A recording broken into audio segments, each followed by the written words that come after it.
Queremos saber, terminados estos 70 días que va a tener de prisión preventiva, ¿puede salir en libertad esta persona? ¿Hay argumentos para que siga detenido o eso se está evacuando? Bueno, realmente se lo pregunta a quien justo no es a mí que puede tener oportunidad una persona que comete un delito de semejante magnitud, ¿no? Realmente desde mi lugar, quien cometió un delito, y bueno, va a responder de acuerdo al delito. En este caso la pena es muy alta, y si hay más víctimas, la pena que la Fiscalía presenta es alta, y realmente así, digamos, en lo personal y en lo profesional y en la experiencia que tengo de muchos años. Y las pruebas que ha aportado. Claro, y de incorporación de elementos como de muchos profesionales, que también me gustaría que las psicólogas pudieran decir justo lo típico, lo que se destaca en los niños, no va a salir. O sea, desde mi lugar las presentaciones son bastante estrictas, respetando mucho la pena del código y respetando mucho a los niños y a su familia. Ese proceso que pasa un niño no es recuperable. En este caso, ¿fueron los denunciantes los papás o también en la parte psicológica? ¿Alguien acompañó? ¿Cómo fueron estas denuncias en la parte de presentarse espontáneamente ante la policía, ante la fiscalía? Bueno, están los padres con los niños, o sea, los niños acompañados por los padres, donde han podido dar y hablar y decir. También ¿los chicos esto fue manifestaron eso? Tanto en las comisarías, sí, algunos que ya tenían 14, 15 años, junto a su papá. Incluso también, como dijo la psicóloga, con el enojo correspondiente, digamos, pero también lo bueno que cuando muchos psicólogos tratan estos temas, y después le termino de contestar la pregunta, es este acompañamiento que cuando los padres vienen enojados le dicen, bueno, a ver, con el enojo, si lo efectiviza, ¿no? Como lo dijo la psicóloga, si lo efectiviza puede acompañar a tu hija, pero va a haber un montón de otras víctimas que no van a estar acompañadas, o sea, este imputado puede seguir con otras víctimas de la misma manera. Entonces el papá hizo como 7 denuncias, por cada acoso hizo denuncia. Entonces yo iba rastreando y trabajando esos casos. Y para volver a la pregunta suya, realmente hay profesionales que acompañaron ante las fiscalías con los informes correspondientes, acompañando a la víctima, a la progenitora, para que asistan a la fiscalía y puedan decirlo en la sede. Esto que había vivido la niña. De hecho, me encantó una niña, si me permiten algo espontáneo, que generalmente, bueno, yo no dejo de ser fiscal cuando tomo declaración y generalmente soy la que toma las declaraciones, a veces con empleados, a veces sola, depende de cómo estemos a full. Y esta niña, le digo, no, tenés que pasar con tu mamá. Le digo, que quiero escuchar a tu mamá. Dice, no. Le digo, ¿y cuántos años tenés? 15.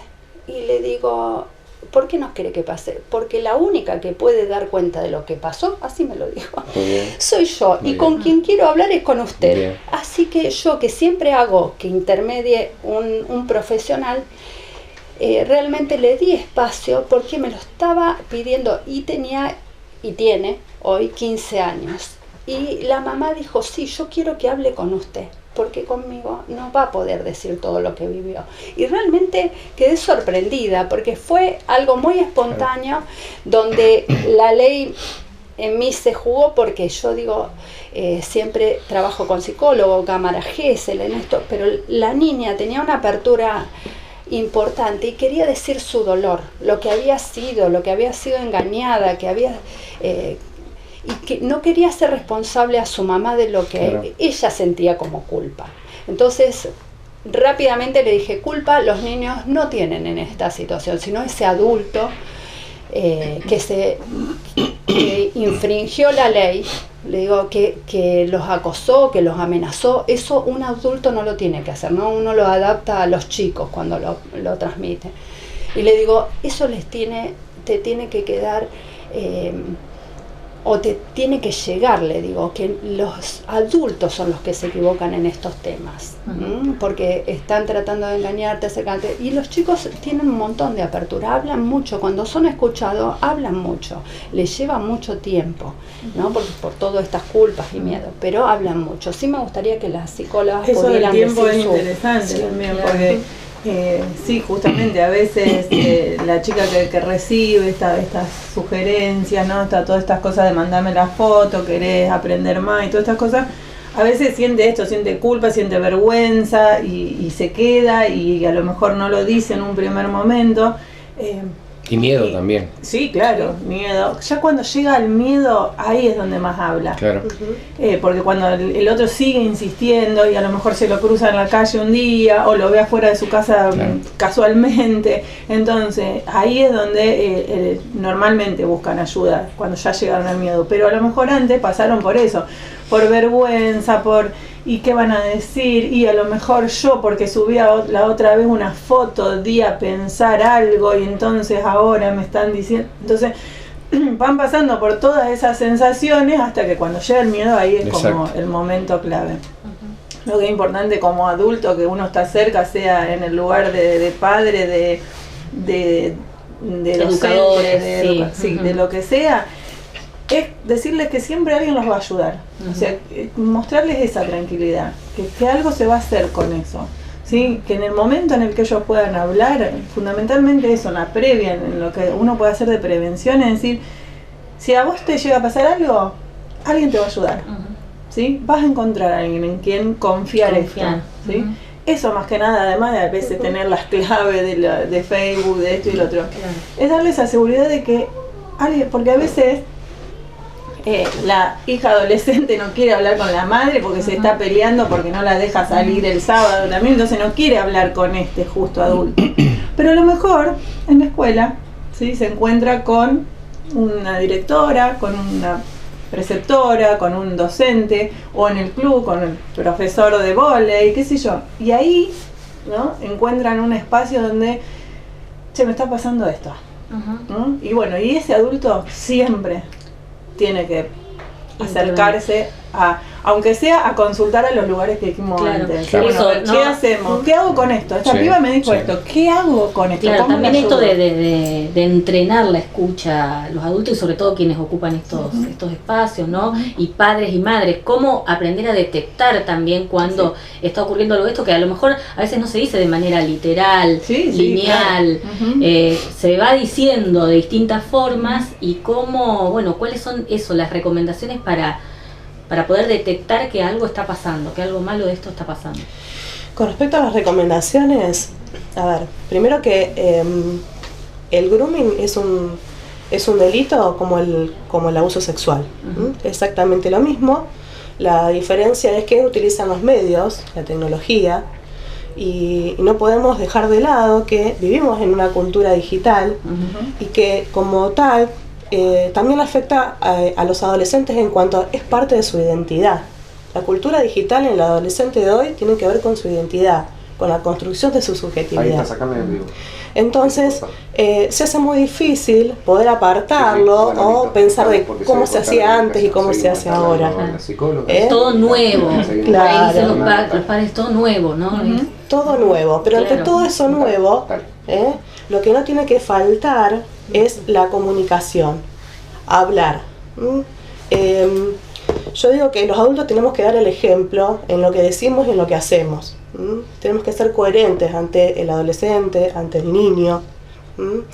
Eso al adolescente le permite generar confianza para poder hablar, para poder acercarse, sea un preceptor, sea como dijo Meli, al director de la escuela, cualquier adulto. Y ese adulto que escucha a esa persona que está sufriendo, que tiene temor, escuchar y decir, a lo mejor en ese momento no puede dar la contestación directa, pero sí decir, espera que vamos a ver qué podemos hacer con esto y asesorarse con las entidades que se están trabajando en esto. Sí, eso muchas veces asusta a veces a los docentes, así, pero yo no tengo la herramienta. No importa, no las tengas, pero escuchá al chico. Claro, y vamos al lugar donde después corresponde. Buscamos, claro, A veces decirle, los yo chicos, te estoy escuchando, te como voy a dar decías lugar. vos hace un rato nada más y ella también, por ahí los chicos, los padres son los que menos nos informamos de esta situación en algunos casos.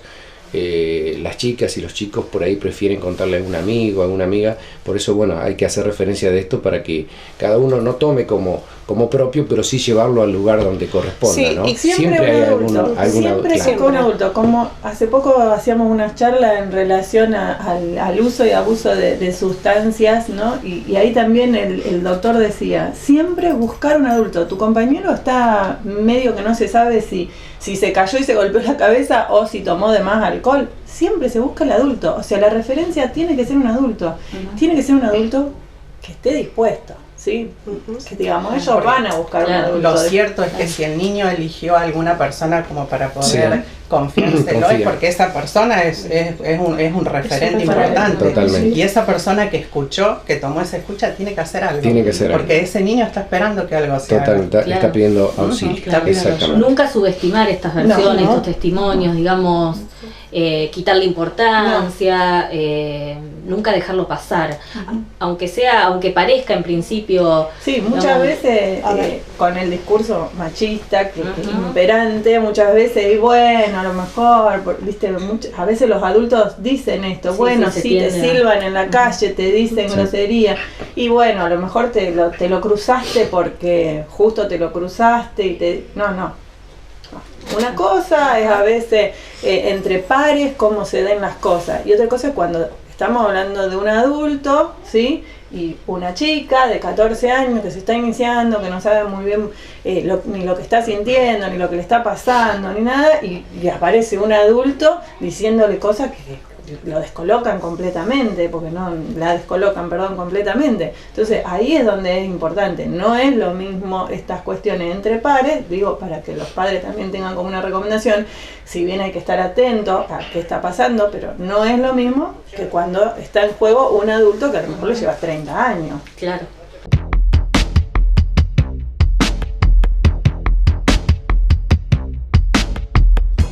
Es otra de las cuestiones que le ha brindado todo a los papás, y doy fe de esto. Tengo gente conocida en estas causas que le ha brindado a su teléfono particular para tener una conexión con ellos, y se ha tomado realmente esta causa tan delicada, tan importante, y tanta conexión con los padres. Por eso yo quiero destacar esa acción del modo de trabajar la vocación de servicio que tiene la fiscal. Bueno, muchísimas gracias. Sí, es acercándome a la gente, a la familia, a los niños, y también al trabajo que realizan los distintos profesionales. Los intermediarios entre los niños y la familia son los profesionales. Realmente de acción social de las distintas ciudades, yo vengo de Rosario, bueno, he estado muchos años en penal, muchísimo. Y lo que he destacado de este distrito es justamente acción social de cada municipalidad, ¿no? Porque me pregunté durante una semana y me van a querer matar las profesionales, pero decía, ¿por qué todo en Totora? ¿Por qué hay tantos casos en Totora? En realidad, no solamente por acción social, sino también por los médicos y por el SANCO, los profesionales del SANCO. Yo decía, claro, ellos hacen que la gente se acerque. Gabriela, y yo te interrumpo, pero también hay que valorar mucho el trabajo de los docentes, a través de la educación sexual integral. Creo que se está haciendo un gran paso. Un muy buen trabajo. Es un gran paso. Contar con información, que los niños y los adolescentes cuenten con información. Los chicos sepan lo que sí y lo que no. Sí, eso lo estamos permitiendo la ley. ¿Cuándo es un secreto que tiene que ver con las cuestiones cotidianas, y cuándo un secreto puede llegar a ser peligroso? Eso me parece importante hablarlo en casa. Cuando un secreto es parte de la intimidad, de la convivencia, y cuando un secreto tiene que ver con un peligro, que a veces entre los adolescentes eso se dice, no se dice, lo hablamos o no lo hablamos. Justamente la ESI desde las escuelas viene a formar con respecto a eso, no únicamente en lo que tiene que ver con las cuestiones sexuales, sino que tiene que ver con una cultura, con una identidad. con una apertura más para el niño, con un lugar más. La escuela es, en mi modo de ver y la experiencia que tengo en trabajo en distintos trabajos de estos temas, es que es el segundo hogar. La escuela es el segundo hogar. Lo que no pudieron resolver los niños en la familia, o no pueden porque hay un conflicto determinado, porque surgen un montón de delitos, o también por la edad no confían en los padres, sí los confían en un compañero de la escuela, el compañero se lo dice a la mamá habla con la escuela. Entonces ese foco no hay que desaprovecharlo. El primer contacto que tiene el niño después de la familia es la escuela. Entonces es su segundo hogar, yo digo, ¿eh? Entonces ahí tenemos, la escuela se convierte en enfermero, médico, cumple un montón de funciones porque hay un montón de profesionales con compromiso, y es ahí donde transmiten que vayan a otros profesionales. Y bueno, en la comunicación escrita, que es lo que nosotros necesitamos, y después en los informes, es como llega la justicia. Hay algo muy importante que hay que aclarar, es estos extremos que tienen que ver también con el silencio, que es los extremos de, a ver, como padre, ¿dejo que esté en la computadora y no sé nada, o me sé hasta las claves, entonces en mi celular me llegan todas las claves? Yo creo que es lo que dijeron las profesionales. No podemos pasar a los extremos. Primero porque hasta nos falta actualizarnos a los que estamos más grandes, actualizarnos en todos los cambios, vamos siempre atrás de los chicos. Entonces que sea este foco que dijo ella en una sola palabra, que es la comunicación. O sea, tratar de hablar con los chicos, o por lo menos pasarle la información, para decirlo en lo personal. Mis hijos me dicen, mamá, ya me lo dijiste. Bueno, digo, aunque sea saberlo, porque mucho diálogo a determinada edad no permiten, pero decirlo, ¿sabes sobre este tema? Claro. ¿Por qué? Porque cuando, en el uso de la tecnología, a veces se piensa que está solo en el cuarto, ¿no? Mi hijo está solo en la pieza, está conmigo, está en casa, no pasa nada. Y realmente no saben que en esa habitación, en ese dormitorio, el niño o el adolescente tiene acceso al mundo, tiene acceso a Australia, a Rusia, a Estados Unidos, a cualquier parte del mundo, y que el adolescente esté bien que decida qué imágenes quiere poner y qué no, pero que tenga en cuenta y que se trabaje en que esas imágenes que va a subir, que una vez que las subió, que las envió a alguien, ya no son parte de su intimidad. Eso ya son parte de los medios. Claro. Porque a veces el adolescente, con el juego de la imagen y que están construyendo su imagen corporal, se sacan a lo mejor fotos y les gusta, y que no está mal eso.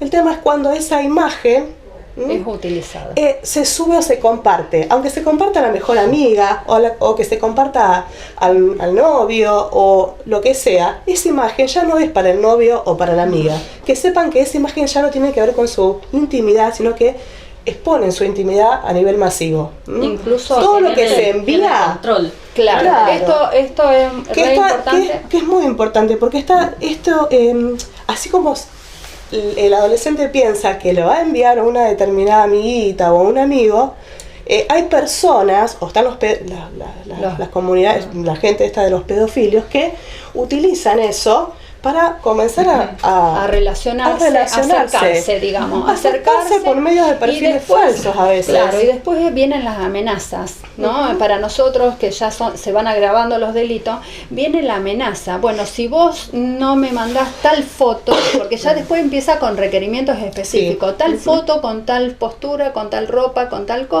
de tal manera, a tal hora, yo esto lo publico.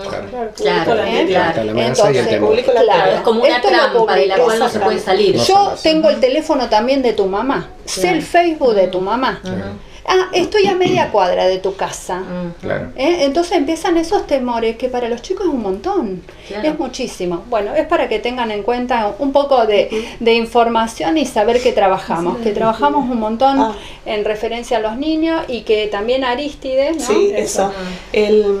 A partir de la escucha de docentes y de padres que vinieron al servicio social un poco a plantear esta nueva cuestión del grooming o de cómo utilizar las imágenes, y que tiene que ver con la convivencia escolar, el equipo, el equipo de la municipalidad invitó a Arístides Álvarez, que él es licenciado en comunicación y en sistemas de informática, y que bueno, también es director de escuela, y que un poco decidimos comenzar a trabajar en una primera charla con él, que fue el año pasado, y continuar este año con esto, ¿no? Que va a ser el 26 de agosto, vamos a tener al licenciado acá para trabajar en talleres con docentes, con padres y con el público en general. Que esto también requiere un compromiso de todos los ciudadanos, no es algo que le pasa al otro, sino que está pasando en nuestra comunidad. Porque esta charla nos sirve a nosotros como medio de comunicación para informar a toda la gente a través del canal de nuestra localidad y de las radios, así que bienvenido y gracias. Bueno, muchas gracias, gracias a ustedes, y una vez más, bueno, pueden acercarse a todo profesional, a todo equipo o efector oficial que tengan cerca, y bueno, también a la Fiscalía, a la sede de la Fiscalía que también tienen ustedes acá en Totoras, que es parte de nuestra, y darnos a conocer de la manera que puedan. Nosotros después continuamos. Muchas gracias por todo y confiamos en que puedan hacerlo. Estas causas vienen, en algunos casos ya llevan un año, del año pasado, de principios de este año. ¿Cómo hacer para que esos procesos se aceleren? Y esto por allí dirigido a los padres, ¿en qué momento hacer la denuncia? ¿Con qué herramientas acercarse a Acción Social, a la Fiscalía, a la Comisaría, con la denuncia? ¿De qué manera? Una captura de pantalla, solamente con la sospecha que tenga ese padre de que supone que su hija, por algunas conductas que han modificado. No, generalmente cuando sospechan es porque algo tienen, digamos, los padres en mano. No guardarse esa sospecha, acercarse rápidamente. Sí, y capturar rápido todas las comunicaciones. Quiero decir que hoy los jueces, que son los que terminan decidiendo todas las propuestas nuestras, están muy abiertos a la interdisciplina o a valorar los informes, a la escucha de los chicos de distinta manera, con los distintos medios, y también este respeto por si el juzgado de familia está interviniendo y se traen informes del juzgado de familia, lo valoran, también de la dirección de niñez, también de la Subsecretaría de la Mujer. Cuando uno hace mención que hay resoluciones, bueno, esos son parte de los cambios que se están haciendo al introducirse tanto la visibilización de los abusos sexuales, de los maltratos a niñas, a niños, a mujeres.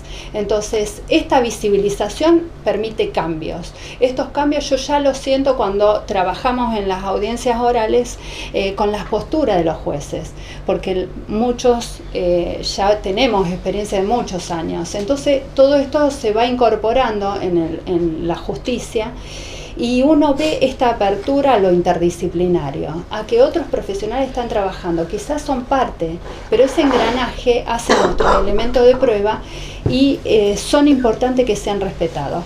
Hasta ahí es un poco la información que podemos pasar, y realmente todos los elementos que se acerquen, esta Fiscalía lo va a tomar para seguir adelante. Usted decía antes que ¿por qué tantos casos en Totoras? ¿Se está trabajando en otros casos actualmente? Sí, hay en la muchos. medida de lo posible que pueda, sí. se pueda decir. Hay muchos y menos casos quizás de los que en Totoras se ha trabajado a nivel judicial. Pero realmente estoy asombrada en estos últimos meses la cantidad de casos, tanto de abusos como de maltrato. Esta visibilización que se hace a través del periodismo también, con las marchas, con que las niñas escuchen. Una niña me trajo lo que había copiado en Facebook, en Instagram, lo que había subido en Instagram, lo que no pudo decir a la madre cuando hizo la denuncia. La madre vino diciendo, no, fue un mensaje nada más que le mandó el hombre. Cuando se escucha a la niña que ya recién cumplía 18 años y pasa el mensaje que había transmitido en Instagram, ella explicó en Instagram lo que le había pasado así con una cierta distancia y sin nombres. La gente le empezó a responder muchísimo y ella no se esperó esa reacción de la sociedad. Entonces, bueno, dijo, esto lo tengo que poner en palabras en la Fiscalía, ¿no? Y apenas cumplió los 18 lo pudo decir. Y realmente hay otras personas que también en otras ciudades, ¿no? Que a veces también tiene que ver con la educación, estar a cargo de la educación, que también afectan a niños, ¿no? O sea, en este caso, de una actividad determinada, que puede ser distintos deportes, ese acercamiento que tienen con los niños también facilita a que pueda haber este tipo de acoso. Tiene que tener la personalidad, pero el tener cerca a los niños, hay muchas personas que son pedófilas y se acercan a lo mejor en una escuela, hay profesores de educación física, hay profesores, tengo bastante. Realmente estoy asombrada por no he sacado una estadística, ya me voy a encargar de eso, personalmente, algo profesional, desde los turnos que cubro, pero he visto mucho. ¿Qué quiere decir que tutoras? Es que pueden poner en palabra y en informes, no solamente acción social, porque me llegan también de particulares o del SANCO. Entonces, de profesionales que han trabajado con niños y esos niños vienen con sus padres a hacer la denuncia.